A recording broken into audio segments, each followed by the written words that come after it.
नमस्कार दोस्तों, आप सभी दोस्तों का हमारे चैनल पर बहुत बहुत स्वागत है।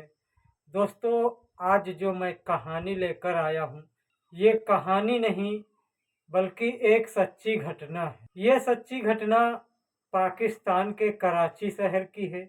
दोस्तों, इस घटना को क्या नाम दूं, क्योंकि इससे बुरी और घिनौनी हरकत शायद आप लोगों ने कभी कल्पना भी नहीं की होगी। ये इतनी गंदी हरकत है। दरअसल दोस्तों, पाकिस्तान के दो व्यक्तियों ने अपनी हवस को मिटाने के लिए और अपनी वासना की पूर्ति करने के लिए ये दोनों मुर्दा लाशों के साथ में संबंध बनाते थे। लोग जब अपने मुर्दे को दफन करके वापस अपने घर चले जाते थे, तब ये दोनों उस कब्र की खुदाई करके और स्लेव को हटाकर कब्र के अंदर जाते थे और फिर उसी मुर्दे के साथ में अपना मुंह काला करते थे।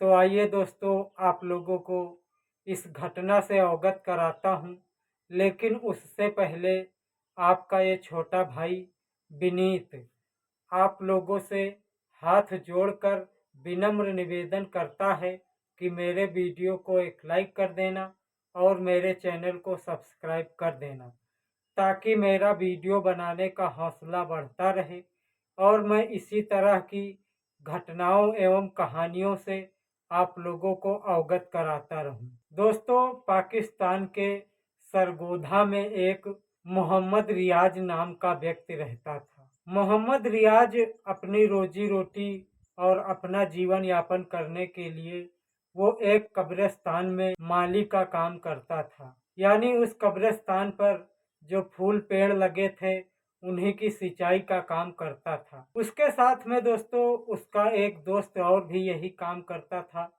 जिसका नाम था वजीरा।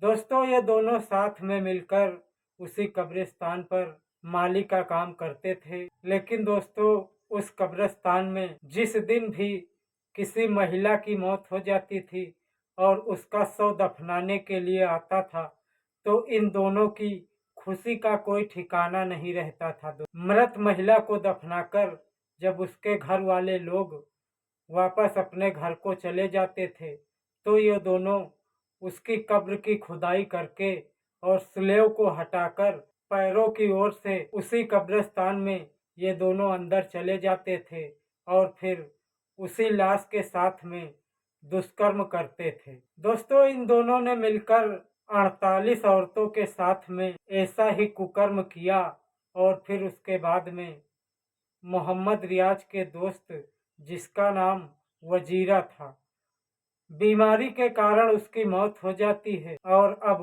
उस कब्रिस्तान पर अकेला सिर्फ मोहम्मद रियाज बचता है और वो अपना माली का काम करता रहता है। दोस्तों, अब दोस्तों रियाज अकेला हो गया था, लेकिन फिर भी उसने वो घिनौना काम करना बंद नहीं किया। वजीरा की मौत हो जाने के बाद में इसने दो मुर्दा औरतों के साथ में संबंध बनाया था। लेकिन दोस्तों, एक दिन की बात है, हमेशा की तरह एक औरत का शव आया कब्रिस्तान में दफनाने के लिए और उसके घर वाले उसको दफनाकर अपने घर वापस चले गए। हमेशा की तरह उस रात भी रियाज ने उस कब्रिस्तान की खुदाई की और स्लेव को हटाकर उसी कब्र के अंदर चला गया और महिला के साथ में कुकर्म करने लगा। लेकिन दोस्तों, कुकर्म करते हुए रियाज की नज़र महिला के चेहरे पर गई, तो उसने देखा कि महिला के दांत खुले हुए हैं और वो डर गया। फिर उसकी नज़र महिला की आंखों पर गई, तब उसने देखा कि महिला की आंखों से एक अजीब तरह की बहुत तेज रोशनी निकल रही है।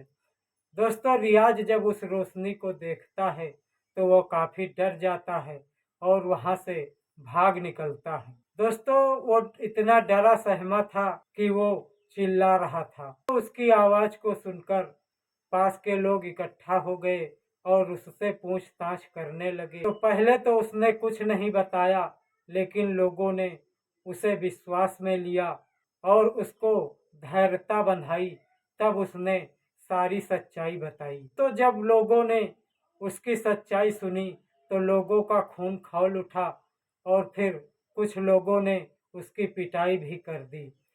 लेकिन इसी बीच भीड़ ने उसको बचा भी लिया और मौके पर पुलिस आ गई। पुलिस ने उसे हिरासत में लिया और हिरासत में लेने के बाद में उससे पूछताछ की तो उसने सारी सच्चाई बताया। उसने बताया कि हम और वजीरा मिलकर दोनों इसी कब्रिस्तान में माली का काम करते थे और उसने बताया कि मैंने और वजीरा ने मिलकर 48 महिलाओं के साथ में ऐसे ही दुष्कर्म किया है। लेकिन उसके बाद में वजीरा की मौत हो गई। उसकी मौत हो जाने के बाद में मैंने अकेले 2 महिलाओं के साथ में दुष्कर्म किया।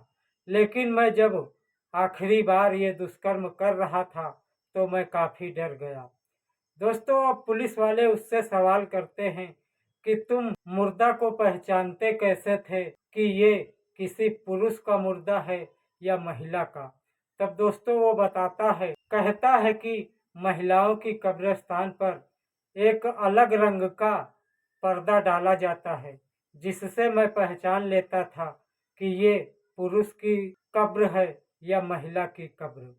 दोस्तों, मुझे ये जानकारी तो नहीं मिल पाई कि इस घिनौनी हरकत और इतनी बड़ी घटना को अंजाम देने वाले रियाज को क्या सजा मिली, उसे फांसी हुई या नहीं, जेल हुई या नहीं, इसे मुझे कोई जानकारी नहीं है। दोस्तों, इस घटना को सुनाने का मेरा कोई गलत उद्देश्य नहीं है, ना ही किसी के दिल को मैं परेशान करना चाहता हूँ। मैं तो सिर्फ आप लोगों को सचेत करना चाहता हूँ ताकि आप लोग जहाँ भी रहें अपना और अपने परिवार वालों का ख्याल रखें।